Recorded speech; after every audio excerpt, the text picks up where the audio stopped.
स्वागत है आप सभी का आज के इस वीडियो में। आज के इस वीडियो में हम लोग कुछ नया एग्ज़ाम पैटर्न पे तैयारी करना शुरू करेंगे। और देखो, अभी एग्ज़ाम को ध्यान में रखते हुए अभी हम लोग प्रैक्टिस सेट सॉल्व करेंगे, केवल इंपॉर्टेंट क्वेश्चंस जो हर चैप्टर से पूछे गए हैं।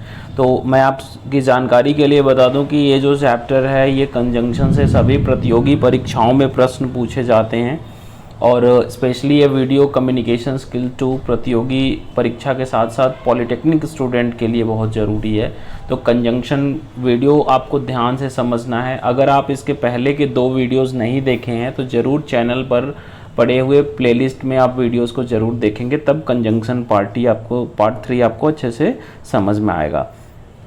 तो मुझे लगता है कि आपको ये इंपॉर्टेंट क्वेश्चन अच्छे से समझना है और एक्सप्लेनेशन जो दिया जा रहा है उसको ध्यान से समझेंगे। तो लेट अस सी कंजंक्शंस। एक्चुअली मैंने कई बार पीछे बताया कि ये ज्वाइनिंग वर्ड्स होते हैं जो वाक्य के 2 हिस्सों को, चाहे वो 2 शब्द हों, वाक्य खंड हों या 2 वाक्य ही क्यों ना हो, दोनों को जोड़ने का काम करता है। यानी ज्वाइनिंग वर्ड्स कंजंक्शंस कहलाते हैं। ओके, तो ध्यान रखिएगा स्टूडेंट्स, जो कंजंक्शंस पार्ट है ना, इनको बहुत अच्छे से सॉल्व करना है। ये परीक्षा में आपके लिए 2 नंबर का आएगा, 2 मार्क्स देगा। पॉलिटेक्निक स्टूडेंट्स की बात मैं करूँ तो पॉलिटेक्निक स्टूडेंट्स को 2 नंबर ये देने वाला है। तो 2 नंबर की तैयारी आप करेंगे और थोड़ा सा अर्थ को समझेंगे तभी आप दे पाएंगे। इसके पहले के जो वीडियो में मैंने दिया है हिंदी अर्थ, मतलब 50 से अधिक कंजंक्शंस, उसके हिंदी अर्थ दिए गए हैं, उसको आप ज़रूर अच्छे से एक बार याद कर लें, ताकि मीनिंग जब आपको क्लियर होगा तो आप सही शब्द वहाँ पे भर पाएंगे। Fill in the blanks form में ये क्वेश्चन होने वाला है। So let us see the first one कि पहला क्वेश्चन क्या कह रहा है कि I shall do it, I shall do it, खाली स्थान आई एम अलाउड। मतलब कि मैं इसे करूँगा यदि, अगर मुझे मतलब अनुमति दी जाती है तो यहाँ पर अगर और यदि अगर आपको पहले से पता होता तो आपको इफ़ का मीनिंग यहाँ पे समझ में आ जाता, ठीक है ना।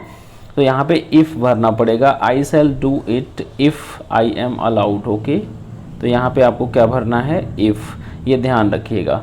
तो गाइज़, ये बहुत ही ईजी कॉन्सेप्ट है, but you need to keep in mind what exactly I am talking about. As a coach of yours I have always been very honest with my job and इन सारी चीज़ों को ध्यान में रखिए। बहुत लंबा एक्सपीरियंस रहा है मुझे पॉलिटेक्निक स्टूडेंट्स को पढ़ाने का। और जो भी लड़के इस वीडियोस को देखे हैं 40+ मार्क्स, मतलब 50 में से 40+ ही मार्क्स को अचीव किए हैं, तो ये आपके लिए भी एक बढ़िया स्टेप होगा। जुड़े रहेंगे एग्ज़ाम के एक दिन पहले तक, मैं सारी चीज़ें वीडियो के माध्यम से देता रहूँगा। चैनल पर कुछ स्पोकन इंग्लिश के भी वीडियोज़ जाते हैं जो आपके लिए बहुत ज़रूरी हैं, उसको भी ध्यान से देखा करिए। ही इज़ सो इल, खाली स्थान ही कैन नॉट वॉक, मतलब वो इतना बीमार है कि वह चल नहीं सकता। इसका मीनिंग ये दिया गया है। तो इतना और की का अर्थ यहाँ पे हिडन है, हमें लाना पड़ेगा। तो मैंने आपको पहले लिखवा रखा है कि जहाँ पर इतना और की का सेंस आएगा वहाँ पे हमें सो डैट लगाना है ना। तो यहाँ पे शो तो ऑलरेडी दे रखा है, सो यहाँ पे ऑलरेडी है, तो यहाँ पे क्या करना है, आपको डैट ऐड कर लेना है ना। डैट यहाँ पे ऐड कर लेना है गाइज, ये बहुत इंपॉर्टेंट कॉन्सेप्ट होगा ना। तो देखिएगा, तो थर्ड क्वेश्चन थोड़ा सा देखने की कोशिश करते हैं। ही इज़ पुअर, मतलब वह गरीब है, खाली स्थान ऑनेस्ट, और ईमानदार है। मतलब ज़्यादातर देखो क्या है कि गरीब है लेकिन ईमानदारी उसकी क्वालिटी है। तो यहाँ पे 2 कंट्रास्टिंग थॉट्स जो है ना जोड़े जा रहे हैं, विपरीत अर्थ वाले। तो यहाँ पे बट, लेकिन, मगर, परंतु, वह गरीब है परंतु ईमानदार है। ठीक है, गरीबी कोई बहुत बुरी बात नहीं है, but a person has to be honest, इंसान को ईमानदार होना चाहिए। यहाँ पर क्या है, बट लगाना ज़रूरी है। This is why I have put over here but is your answer, right answer dear guys. Okay, तो राइट आंसर आपको थोड़ा सा सोच समझ के तर्क करके लिखना है। आगे की सारी वीडियोस को भी मैं इसी तरह के प्रैक्टिस सेट के माध्यम से बनाऊंगा। देखो, फर्स्ट यूनिट में 4 चैप्टर्स हैं, टेंस, फ्रेमिंग क्वेश्चन, प्रीपोजिशन और कंजंक्शन। ये 4 क्वेश्चन आपको सॉल्व करने होंगे। तो बस कंजंक्शन 2 नंबर का है, बाकी सारे चैप्टर्स 4-4 नंबर के आएंगे परीक्षा में, है ना। चौथा देखते हैं कि चौथा जो क्वेश्चन है बोल रहा है कि दीपा जो है ना, दीपा खाली स्थान श्रुति आर बेस्ट फ्रेंड्स। यहाँ पे 2 लोगों की बात करी गई है, बेस्ट फ्रेंड दोनों ही हैं। तो यहाँ पे सीधी सी बात है भाई, एंड सप्लाई करना होगा कि दीपा एंड श्रुति दोनों क्या हैं, बेस्ट फ्रेंड हैं। ओके, ये दोनों ही बेस्ट फ्रेंड हो सकते हैं, ठीक है।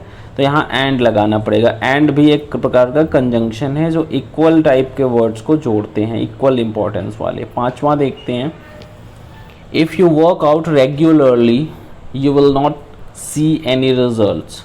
अगर यहाँ पर देखो, अगर देखो यहाँ पे इफ़ यू वर्क, इफ़ लगा रहे हो, यदि आप रेगुलर काम करते हो तो आप रिजल्ट नहीं देखोगे, तो गलत हो जाएगा आंसर। यहाँ पे देखो अगर नहीं, अनलेस जो होता है ना, इसमें नॉट का भी साइन जुड़ा होता है, यहाँ पे आपको अनलेस भरना है। अनलेस का हिंदी अर्थ होता है अगर नहीं। अब अगर नहीं यहाँ पर रख करके देखोगे तो पूरा मीनिंग आएगा।